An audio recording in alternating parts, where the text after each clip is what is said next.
Hello, gorgeous. I'm very excited about this video because honestly, it is long overdue. I've been showing you for so long how to do your makeup, but I don't think I've ever discussed tools. This video is for anyone who feels overwhelmed when it comes to makeup tools. You bought the makeup products, but you're like, okay, what are the tools I need? There are 3 different tools that I think everyone should have in their personal makeup kit. And as a professional makeup artist, it's so simple. It seems like it's deep, and I know it's overwhelming. You walk into the store, you're like, ooh, what should I buy? Or shoot, even online, there's so many options. But I'm gonna make this super simple that even a beginner can understand what exact makeup tools are right for you.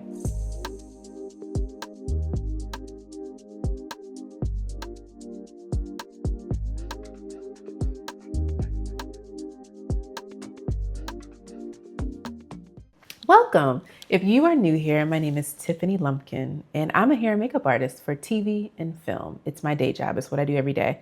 I'm not just a normal beauty creator or influencer. That's not my vibe. That's a lane for somebody else.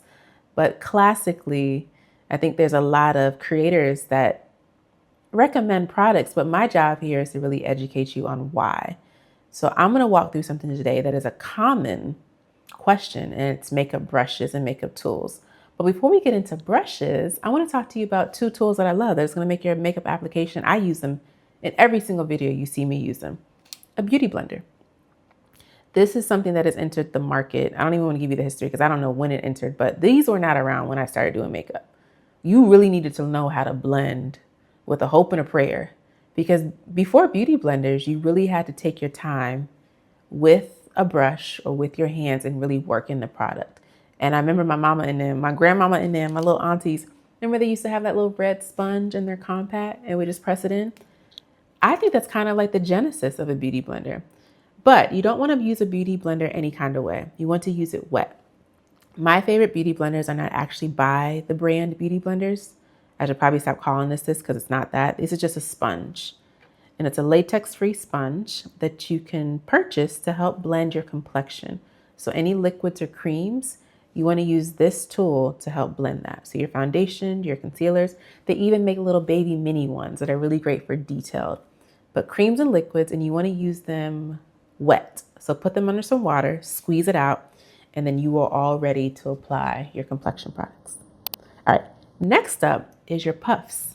These are very simple. Your puffs are going to be used for your dry products. Your the beauty blender was used for your liquids and creams. Your puff is going to be used for your powder, for your dry powder. I typically keep one of these in my purse at all times, along with like a tiny little compact powder like this, just to kind of touch up while I'm out and about. But I also use it, I like this big one by Sephora, and I love to use this one to kind of really use it as a loose powder to kind of set my makeup for the rest of the day. And then as I'm out and about, I'll leave it in the description. It comes with a cute little case and I could throw it in my bag, and I have this with me at all times. Remember back in the movies in the Hollywood days, you could just go to the bathroom, go to the powder room and powder my nose. That's literally what I'd be doing. I'd be in the bathroom like this. Little powder my nose. So that is a puff. So it's a velvet puff that I think everyone should have. You can use this as you apply your makeup, and it's also a great tool to use to touch up your makeup throughout the day. All right, next up, category is brushes. Probably the most confusing category for so many people. And I think it's because there's so many options, but I'm going to break it down very quickly into 3 easy categories. You have complexion brushes, sculpting brushes, and detailed brushes. Let's explain complexion brushes. Quite simple. These are going to be used, the brushes, I can't even talk. These are the brushes you're going to use to apply your complexion products. So we already applied it with our beauty blender, our first complexion product, our liquids and our creams, or you can use your hands. But how are we going to set our makeup? We're going to use our puff. But what about our blush? What about our bronzer? This is what I'm going to use to do my bronzer. You see that pretty depth and dimension that I have, the warmth on my cheeks? I typically use this brush and kind of blend it. Another great product that I use, another great brush that I use is this complexion brush. This is a 14-piece set. It's a collection. You don't need all 14 pieces. I'll leave it in the description. but these are all really great tools to use for your complexion. So this can be a blush brush. This can also be a bronzer blush. Shoot, this can be a contour brush. The bigger the brush is going to basically be parallel with the space that you want to cover on your face. But real quick, let's go back. So complexion brushes can be big. They can also be tiny. This is a really great one if you want to kind of do some highlighter. This is a really great one. But as a beginner, you only need about 5 brushes total. So for you, I would just do these 2 as complexion brushes. All right, let's move on to our detailed brushes. Detailed brushes are exactly what they say they are. They're gonna get into the details. My favorite brush in my entire collection is a detailed fluffy brush. Now I wanna talk about fluffy versus dense. And this is with all categories of brushes. The more dense a brush is the more concentrated that makeup is going to be applied to the skin. Does that make sense? So see this dense brush? It's gonna be very difficult to blend with this brush. But this brush has a purpose. This is gonna be a very dense brush that is gonna be great to contour and sculpt the face. So I wanna create like a line here and blend it out. If I really wanna sculpt and shape my cheekbones, if I wanna like use a cream brush to kind of contour and highlight, this is a great brush to apply the product. But once you do that, you need to blend it out. So that's where the Beauty Blender comes back in and we can kind of blend out that brush. Now, the fluffier a brush is, whether it's a complexion brush or a detailed brush, is the easier it is to blend. So the fluffier it is, it's gonna give you more diffusion because when you put those fibers on your skin, it's gonna kind of diffuse and it's very easy to kind of blend the skin. Now, density is so important, but also too, the fiber is so important. What is the brush made out of? There's so many different types of brushes. There's natural fiber brushes where the hairs are natural fibers. And there's also synthetic fibers. The brushes that I'm showing you today, and 90% of my brushes are synthetic. Natural fiber brushes tend to be more expensive, which is great, but there's pros and cons of each. Synthetic brushes are really great because they're plastic. And I know you're like, girl, I don't want no plastic. Most of the brushes on the market these days are plastic, which is also vegan friendly, blah, blah, blah, all those things. But it's not going to absorb your creams and liquids because it's plastic. It's synthetic. With natural fiber brushes, they will absorb the product, sometimes leaving stains, but they're so soft and they blend so well. There's so many amazing brushes, especially out of Japan. The craftsmanship is amazing. They're made out of natural fibers, but they are incomparable to synthetic fibers, but they're also more expensive.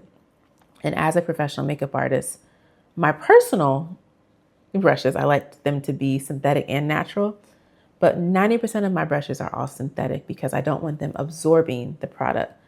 But the risk of buying synthetic brushes is they're not going to last as long. The longevity is a little bit at risk compared to natural fiber. Does that make sense?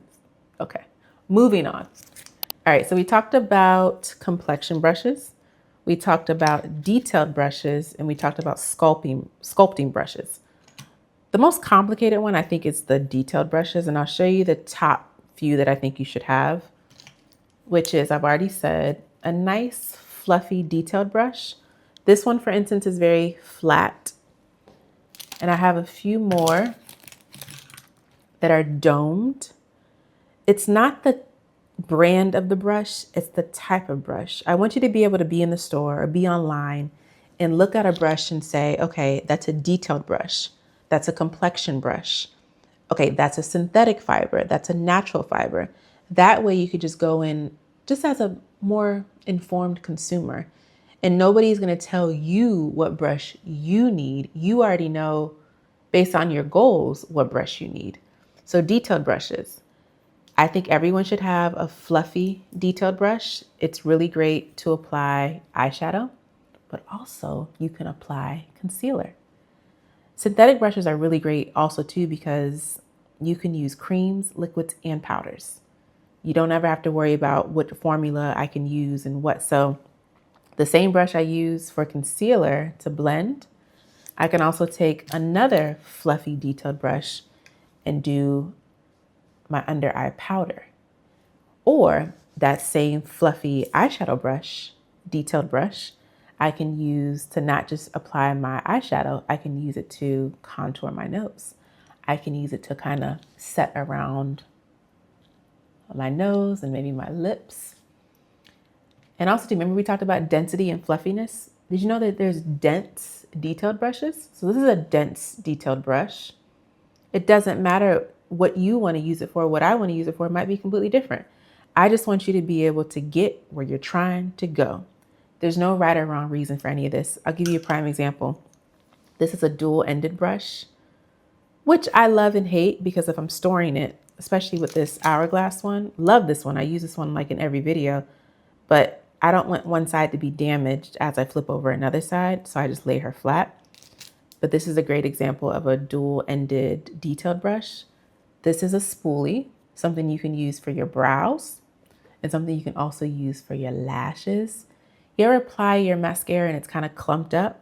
This is an amazing brush that I think everyone should have to kind of detail those brows and really detail those lashes.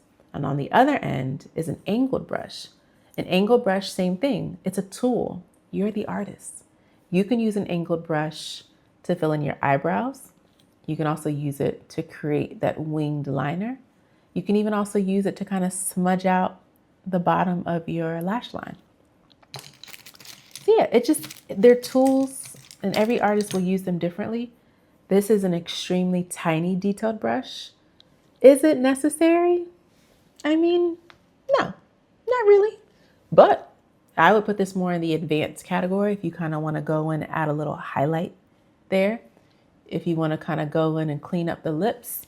Speaking of lips, another category of detailed brushes are lip brushes. Where's a good lip brush I can show you? I'll give you a great example. So these are the same exact brushes. One is bigger than the other. So this one you could use for your eyes. You can use to apply your lips. There are no rules. They are lying to you if they tell you there's rules. Just know that there's 3 categories: complexion, sculpting, and detailed. And detailed doesn't just mean the eyes. It can mean your eyebrows. It can mean your eyelashes. It could mean detailing your lips, detail around your nose. You can sculpt your nose and your brows. You can even use this one if you need to kind of put a little makeup near your earlobe. It's a detailed brush. Most people don't need 14 brushes. On average, you might need 3 to 5, and honestly, maybe just 3. When I apply my makeup every single day, I use this brush and this brush because I have my beauty blender and I have my puff wherever she went. That's all you need on average. The more brushes you have, sometimes the more confusing it gets. I don't want you to think that you need 14 brushes for 14 reasons. You probably can use multi-purpose each one of these tools in different ways, depending on the look that you're trying to go for that day. So I sincerely hope that this video was so helpful because we often talk about the products, but how often do we talk about the tools? So 3 categories, remember: complexion, sculpting, and detail. And then no makeup application is complete, in my opinion. If I do your makeup, I'm probably gonna come towards you with a beauty blender and also to a powder puff to set the makeup. And also throw it in your little bag so you can go powder your nose. If you like this video, please subscribe and like it. It tells the algorithm that you enjoy my videos. And also we're like a little family. I love seeing your comments. You helped me create videos like this because I saw a lot of questions about tools and brushes. So if you have any questions, I do my best to get to every single one. If not now, later, I do my best. But you really do help me create this space for us. Thank you so much for watching. I'll see you in the next video.